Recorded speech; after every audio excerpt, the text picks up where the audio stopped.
अगर मैं आपसे ये कहूँ कि हमें जो बचपन से किबला अव्वल दिखाया जा रहा है वो असल में किबला अव्वल है ही नहीं, तो क्या आप यकीन करेंगे? जी हाँ, अगर आप ये जानना चाहते हैं कि इसके पीछे का राज क्या है तो ये वीडियो एंड तक देखें।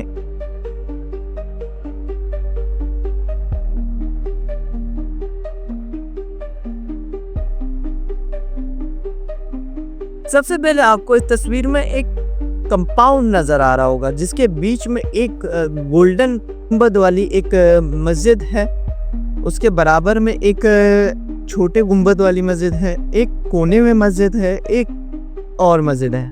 इसी जगह पर आपको अल बुराक वॉल भी दिखेगी। ये वो जगह है जब मेराज की रात हजूर पाक सल्लल्लाहु अलैहि वसल्लम आसमान पर गए थे। लेकिन इस जगह पर, पूरी जगह पर आपको मस्जिद अक्सा कहाँ दिखेगी? आप एक ब्लैक या आप ग्रे गुंबद वाले अगर मस्जिद देखिए इस तस्वीर में, जिसको मैं सर्कल कर दूंगा, ये है असल मस्जिद अक्सा।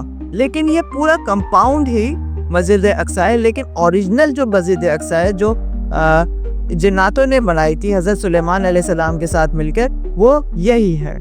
लेकिन हमें बचपन से यही गुमराह किया जा रहा है कि ये गोल्डन डोम वाली मस्जिद दिखा देते हैं और कहते हैं ये मस्जिद अक्सा है। लेकिन हो सकता है ये यहूदियों की साजिश हो कि ये एक वक्त में आके असल मस्जिद अक्सा जो है, जो ये ग्रे गुंबद वाली है, इसको शहीद कर दे और गोल्डन टॉम वाली मस्जिद हमें ये लगे कि मस्जिद अक्सा तो अपनी जगह पर ही खड़ी है, लेकिन ये मस्जिद अक्सा नहीं है।